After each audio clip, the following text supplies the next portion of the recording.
नमस्कार। विजयादशमी पर इस वीडियो संवाद में, इस वार्तालाप में आपका स्वागत है।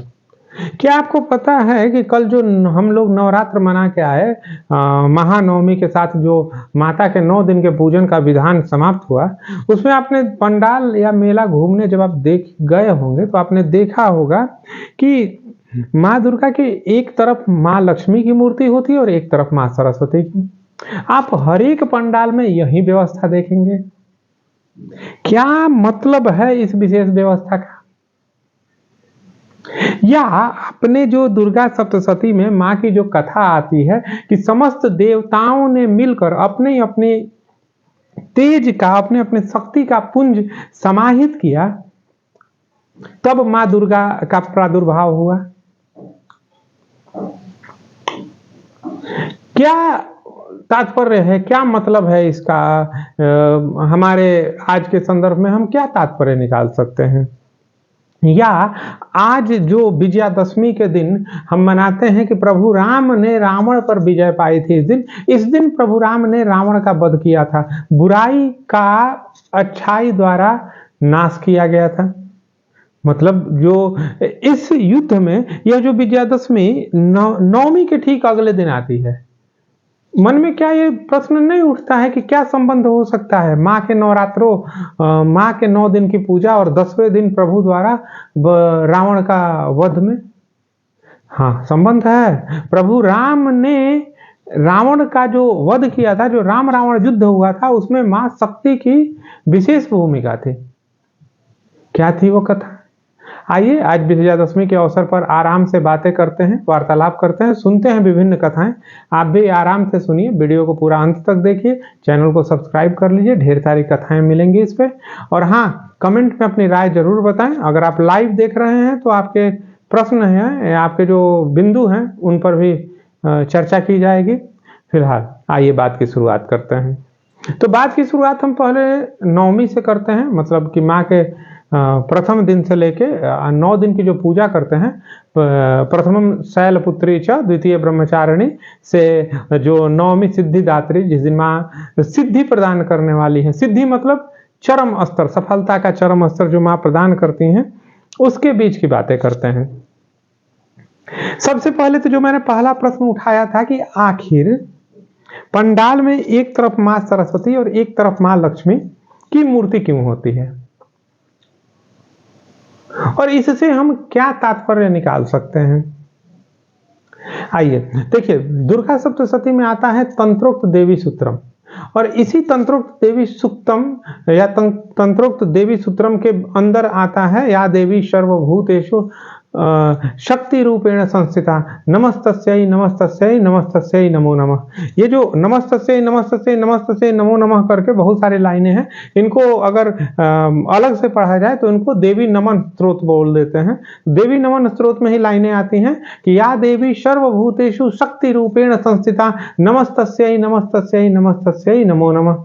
या देवी सर्वभूतेषु विद्या रूपेण संस्थिता नमस्तस्यै नमस्तस्यै नमस्तस्यै नमो नमः।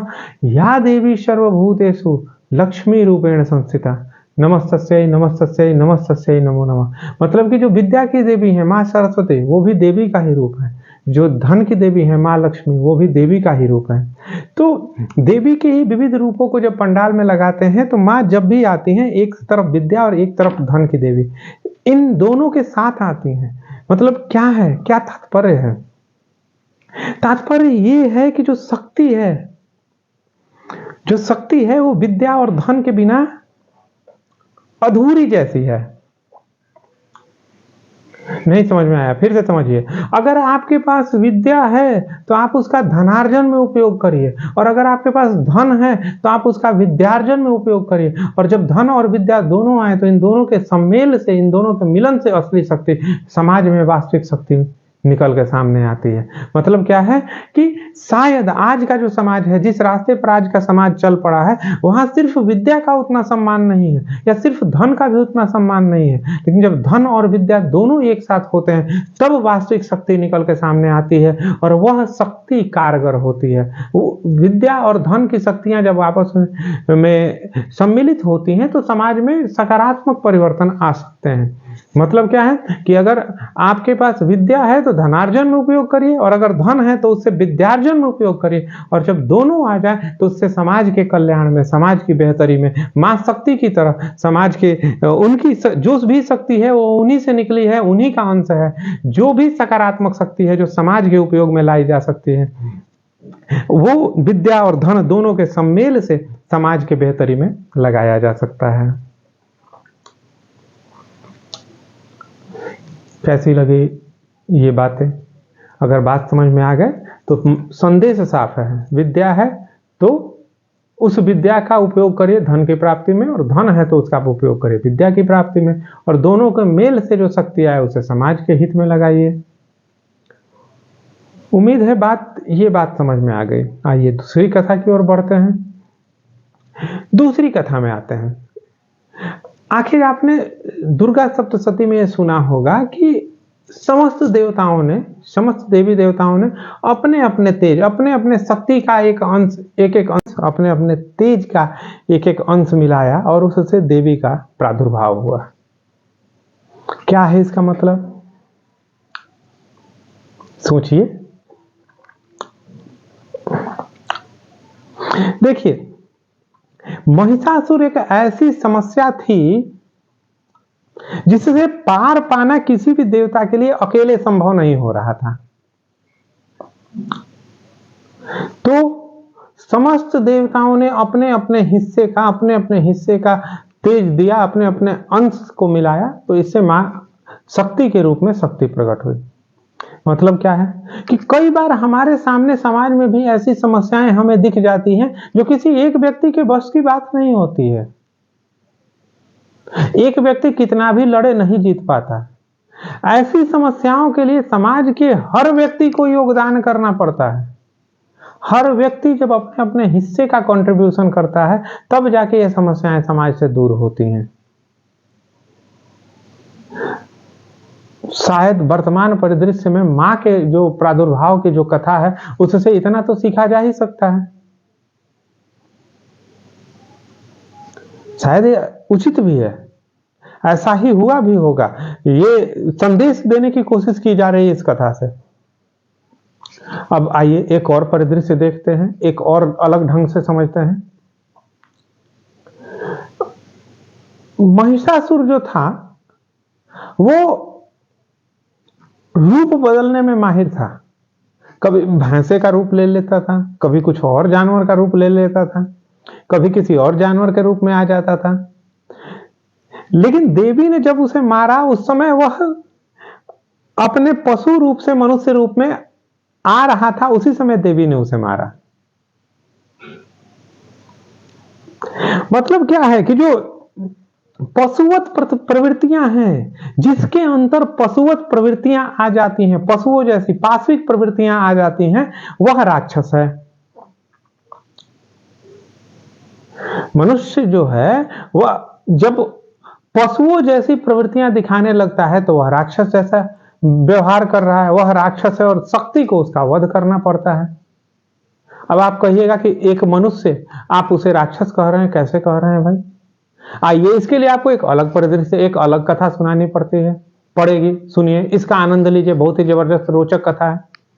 कहते हैं कि जब सबसे प्राचीन काल में सतयुग में अच्छाई और बुराई दो अलग अलग लोकों में रहा करती थी। देवता यानी अच्छाई देवलोक में रहते थे और बुराई यानी जो असुर हैं, जो राक्षस हैं, वो असुर लोक में रहा करते थे। अच्छाई और बुराई दो अलग अलग लोकों में रहा करती थी।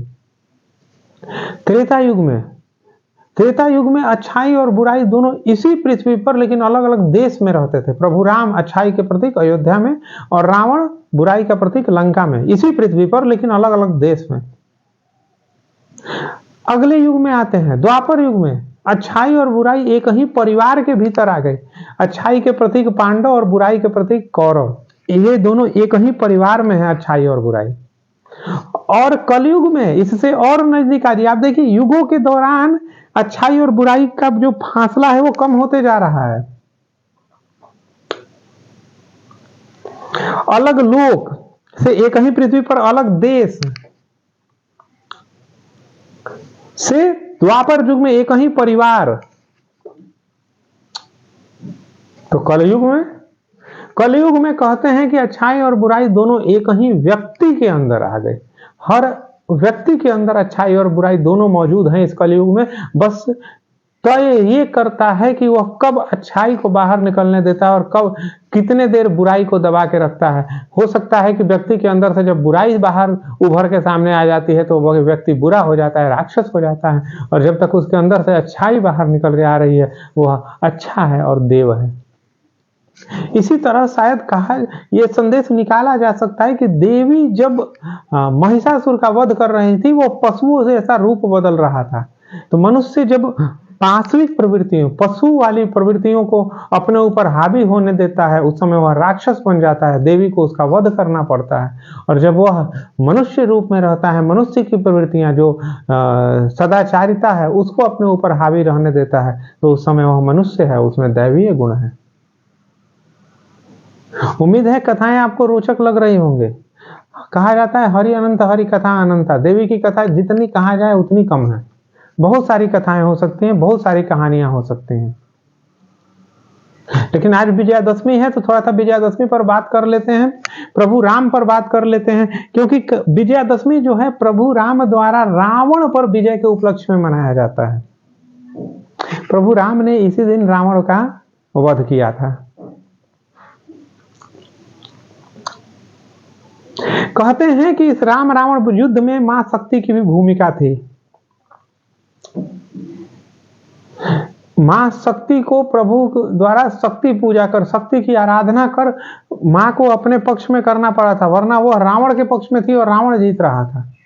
प्रभु ने ये कैसे किया था, इस पर बहुत विस्तार में एक वीडियो हम पहले ही बनाए हुए हैं, इसी चैनल पे है। हम लिंक उसका लिंक हम डिस्क्रिप्शन बॉक्स में भी दे देंगे, आप उसे भी सुनिए, उसका भी आनंद लीजिए कि प्रभु ने किस तरह से शक्ति पूजा करके रावण को हराया था। फिलहाल जब इस दिन बुराई का नाश हुआ और अच्छाई का विजय हुआ तो इसको विजयादशमी कहा जाने लगा। और इसी दिन रावण का वध करने के बाद जिस दिन प्रभु वापस अयोध्या पहुंचे थे, उस दिन समस्त अयोध्या वासियों ने, समस्त नगर वासियों ने अपने अपने घरों में दीप जलाए थे। और उस दिन से दीपावली, उस विशेष दिन जब प्रभु पहुंचे थे अयोध्या वापस, दीपावली मनाए जाने की परंपरा शुरू हो गई। खैर कहानियां तो बहुत सारी हो सकती हैं, हरि अनंत हरि कथा अनंता, लेकिन इस चक्कर में वीडियो थोड़ा लंबा हो जाएगा। जल्दी हम फिर मिलेंगे किसी और वीडियो में, किसी और कथा के साथ। तब तक के लिए आप चैनल को सब्सक्राइब कर लीजिए। मन में कुछ भाव हैं, कुछ प्रश्न हैं तो कमेंट में बताइए, उन पर भी अगले वीडियो में कवर करने की कोशिश की जाए।